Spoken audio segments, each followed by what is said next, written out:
Bienvenidos sean a la 10ª sesión del curso introductorio de economía. Esta vez vamos a ver un caso especial de la regresión lineal múltiple. Y es el caso de qué pasa cuando nuestras relaciones no son propiamente lineales, cuando el modelo lineal, cuando la especificación lineal no es la mejor aproximación a los datos. Es muy fácil pensar en esto. Imagínense ustedes que nuestros datos describieran la forma de una parábola. Si describieran la forma de una parábola, uno podría utilizar una línea con pendiente negativa para aproximar la mitad de una parábola. O uno podría utilizar una línea positiva para aproximar el otro lado. Pero una aproximación de los dos lados no se puede lograr a través de una línea recta. Por eso el día de hoy vamos a dedicar este espacio a la estimación de modelos no lineales. El primer caso o el primer grupo de casos es cuando la pendiente de nuestro fenómeno depende de sí misma. Esta es una manera complicada de decir que estamos estimando polinomios, es decir, cuando nuestra variable dependiente depende de los valores lineales de las x's, pero también de los valores al cuadrado, al cubo o inclusive potencias más grandes. Esto es importante, como estamos viendo en el slide, porque nosotros podríamos tener entonces una serie de nuevas variables creadas a partir de nuestra variable original.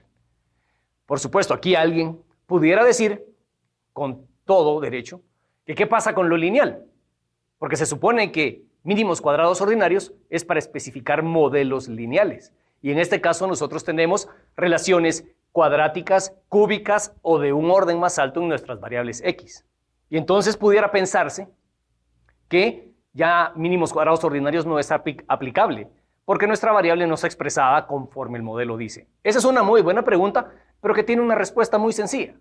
El algoritmo matemático, la operatoria matemática, no puede distinguir entre x al cuadrado y una variable que yo podría llamar z1, o entre x a la r y una variable que yo pudiera llamar zr.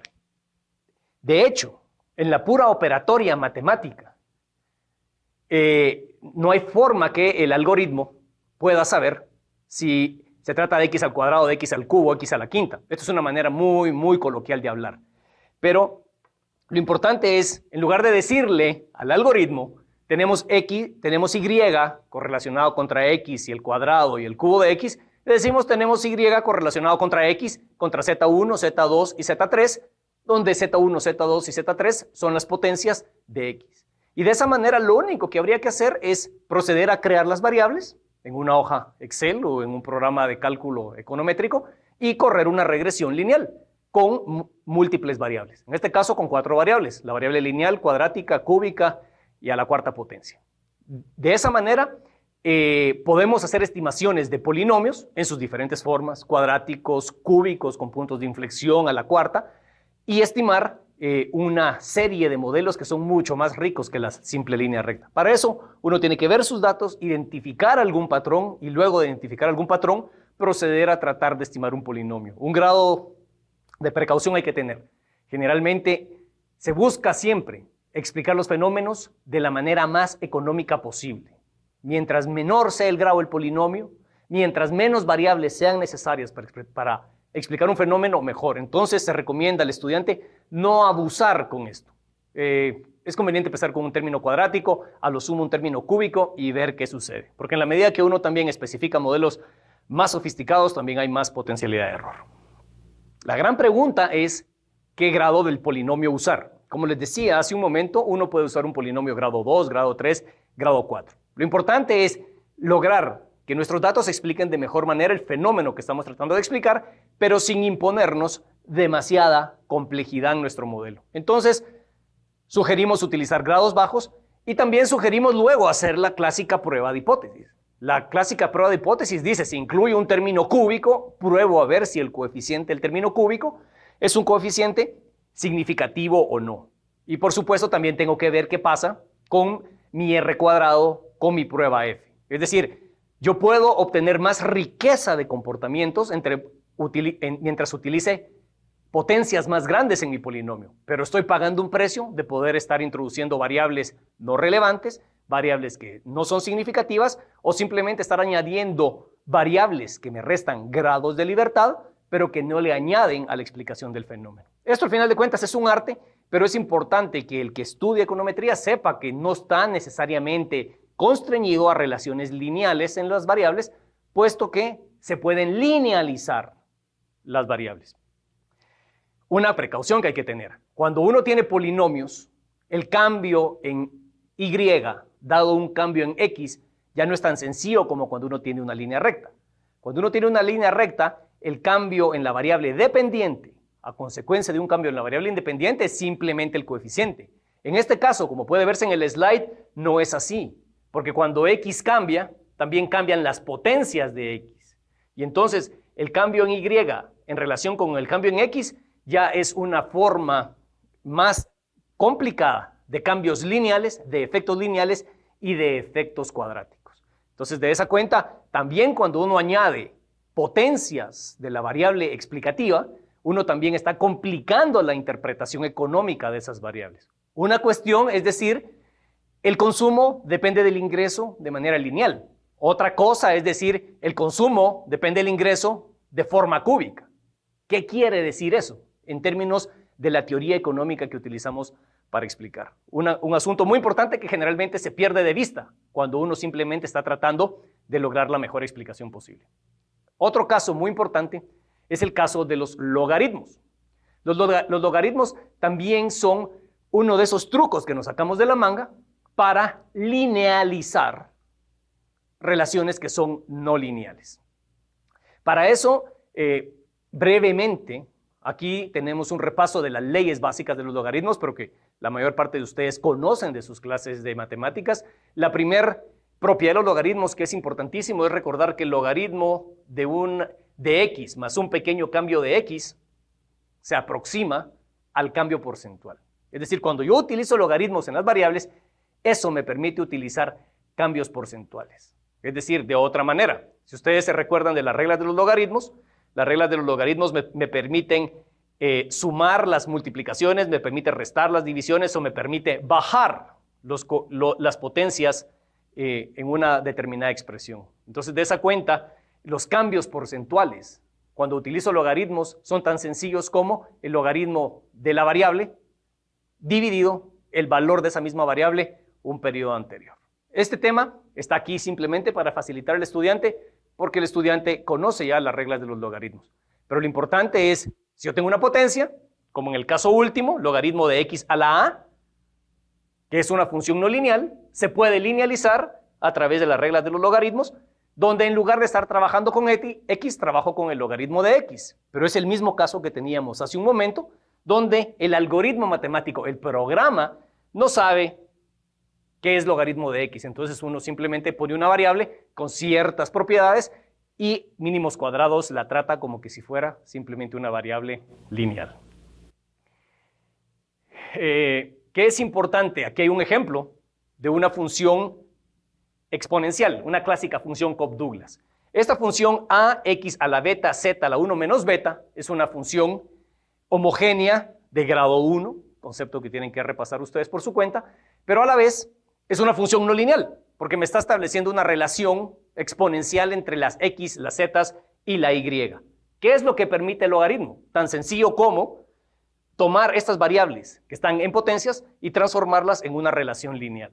Tengo logaritmo de a más beta logaritmo de x más 1 menos beta logaritmo de z. Y aquí volveríamos a hacer lo que hicimos hace algún momento. Simplemente tendríamos que conseguir nuestras variables z y x y redefinirlas en términos de, esta es la variable m1 y esta es la variable m2. Procedemos a introducirlo en nuestra hoja de cálculo, en nuestro programa estadístico, y el programa estadístico simplemente lo que va a hacer es estimar esto como que si fuera una regresión cualquiera en términos de una línea recta. Y donde, por supuesto, lo que hemos hecho es simplemente redefinir nuestras variables. Entonces, aprovechándonos de las propiedades de los logaritmos, hay tres casos importantes que podemos considerar. ¿Qué pasa cuando la relación es logarítmica del lado de las x, pero lineal del lado de las y? Este es un modelo en el cual y depende de x, pero no linealmente, sino a través de un logaritmo. Como dije hace un momento, El programa o el algoritmo no sabe que el logaritmo de x es un logaritmo, entonces lo podemos tratar como que si fuera un caso de una regresión lineal. Si hiciéramos esto, podríamos obtener nuestros coeficientes betas. Lo importante aquí es el significado del coeficiente beta. En el slide tenemos la derivación matemática y me voy a ir a la última línea, donde dice que el significado del coeficiente beta es simplemente cómo cambia y ante un cambio de 1% en la variable x. En términos muy generales, esto es como una semielasticidad. Es casi una elasticidad, pero se quedó a la mitad. Recuérdense que la elasticidad nos dice cuál es la reacción en términos porcentuales en y cuando cambia en 1% la variable x. Aquí tenemos cuál es el cambio absoluto en y ante el cambio de 1% en la variable x. Esa es una cuestión bastante importante porque nos puede ayudar a medir, por ejemplo, en cuánto cambiaría la demanda por cierta bebida carbonatada ante el cambio de 1% en el precio. Es decir, si esta bebida carbonatada, Pepsi, digamos, sube en 1% su precio, ¿cuántas cajas más de este producto se van a vender al año? Eso es una información importante y puede surgir de relacionar, en este caso sería ventas del lado izquierdo contra el logaritmo del precio del lado derecho. Aquí lo que hay que buscar es entonces cuál es la mejor forma funcional para los datos que nosotros tenemos. El otro caso es el caso log linear, donde lo que tenemos es la relación complementaria a la anterior. Tenemos x linealmente relacionado contra el logaritmo de y. Es decir, el logaritmo de la variable dependiente depende del valor de x. Esto es otra forma importante de tratar de entender otro comportamiento de otro tipo de modelos. Y aquí lo importante es nuevamente lo mismo. El algoritmo, el programa, la hoja de cálculo no sabe que el logaritmo de y es un logaritmo. Entonces lo trata como que si fuera una variable lineal y estima uno las betas. ¿Cuál es el significado de las betas? En este caso, el significado de las betas es cuál es el cambio porcentual en la variable explicativa ante un cambio absoluto en la variable x. Volviendo al ejemplo de la bebida carbonatada. Esto sería, ¿en cuánto va a cambiar la venta, en términos porcentuales, en cuánto va a cambiar la venta de esta bebida carbonatada ante el cambio de el precio medido en quetzales? Es decir, ¿qué pasa con la venta de esta agua gaseosa en términos porcentuales cuando subimos el precio en 10 centavos? Si se dan cuenta, aquí tenemos cambio absoluto en x, cambio relativo en y.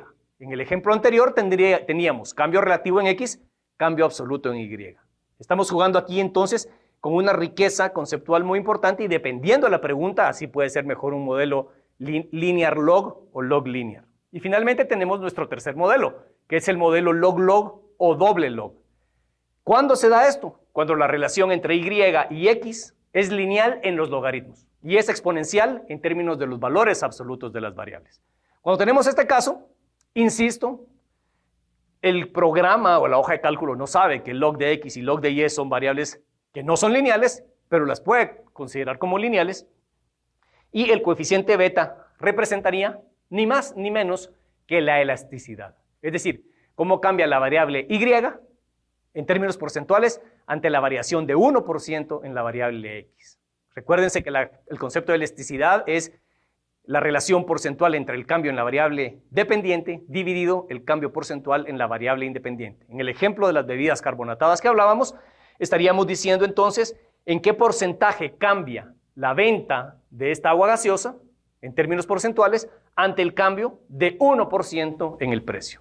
Tenemos entonces tres casos: elasticidades, que son modelos log-log que tenemos acá, y dos tipos de semielasticidades. Una que es qué pasa con la variable y en términos absolutos ante un cambio relativo en x y qué pasa con el cambio relativo en y ante un cambio absoluto en x.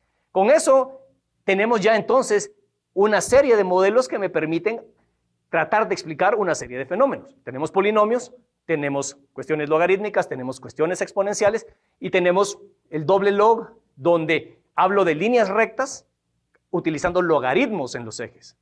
Y eso lo que me permite expresar es una función exponencial que, dependiendo de los coeficientes de los exponentes, puede ser una función con diferente curvatura. Después de haber visto el uso de los logaritmos, podemos resumir la lección del día de hoy en lo siguiente. No necesitamos restringirnos al uso de líneas rectas para estimar la relación entre variables. Podemos utilizar las herramientas logarítmicas y polinomiales, por de pronto.